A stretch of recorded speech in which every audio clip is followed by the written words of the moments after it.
Thank you very much, fellow Kenyans. I'm Babu, Owino, Member of Parliament for Embakasi East constituency.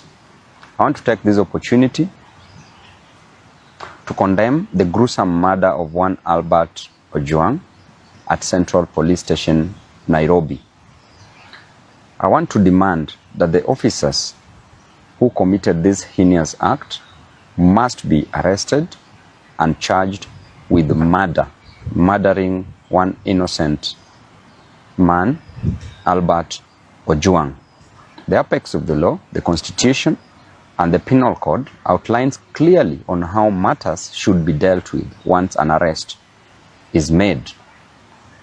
Going to an extent of murdering an innocent man, moving all the way from Nairobi, wasting government resources in the name of Subarus, going down to Homabay, passing so many counties to arrest one person whose only mistake was to speak the truth on social media, was only to outline how Kenyans are suffering, was only to show Kenyans that there is high cost of living, that there is overtaxation, and that there is unemployment in this country.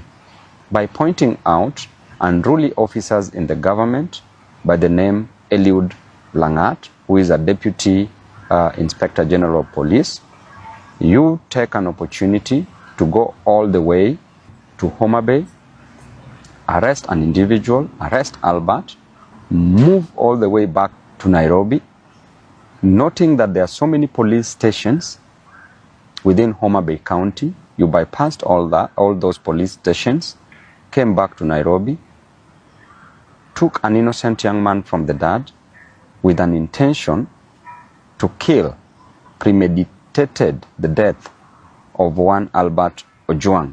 Reaching Central Police Station, you tell us stories which we only hear in movies that Albert Ojwang hit his head severely on the on the wall. Does not add up. It's so sad. And what a time to live in this country, Mr. President, under your watch. You need to take time and reflect. You need to sit alone for a whole day. Reflect how you were brought up. Reflect how your mom brought you up. As you always say that you were brought up from a very humble background. Reflect on that. Reflect how far you've come to where you've reached. Reflect on what you want to do to Kenyans and reflect on the legacy that you want to leave behind. And I want to say that it is quite unfortunate that there are so many abductions, there are so many deaths of young men in this country. Since when are young people killed in a nation? Since when are the Gen Zs killed in different nations? Since when? It is only in Kenya that these things are happening. And it is happening because these young men are demanding for justice, social justice, are demanding for their rights.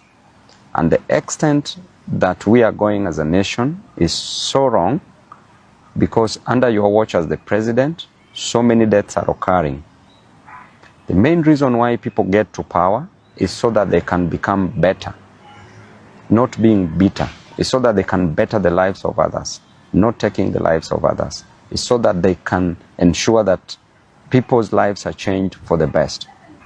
But what are we seeing in return? We are seeing bitterness, we are seeing cruelty, and too much cruelty breeds so much hatred, which is now occurring in this country. I want to inform the government that nobody will fear you. You cannot spread fear to a person who has nothing to lose, a person with no jobs, a person who experiences overtaxation, a person who experiences high cost of living, high cost of education, high cost of health. You cannot make such a person be fearful. And therefore you need to change your strategy because they have nothing to lose but just the chains that are tying them tightly. And I can assure you that within no time there will be serious actions in this nation because people are hurting, people are going through a lot, people are depressed. And this death of Albert Ojwang should not just be a statistic. Kenyans should not and take mental note and take action against any other person who might come for their lives. I want to tell you that Albert's dad went through a lot. As he said yesterday on media, that he spent 20 years going to a quarry, mining stones, not precious stones, but normal stones for construction, kokoto, just to educate Albert. Went through a lot in life to educate Albert. Then Albert graduated, became a teacher, had a 1-month-old child, a young family, a wife left behind, just for you to come and take the life of this innocent soul. We are watching you keenly. As a leader, I will speak my mind, and I will never give you the key to my brains. I will never suspend my reasoning just for blind following. I will die where Kenyans are dying. I will be with the Kenyans. And to the Inspector General of Police, please move with action. By now, it would be an honor if you would have resigned. But because of greed for power, I know you won't. So what you can do is to take action against these culprits who have taken the life of an innocent young man. Thank you and God bless you.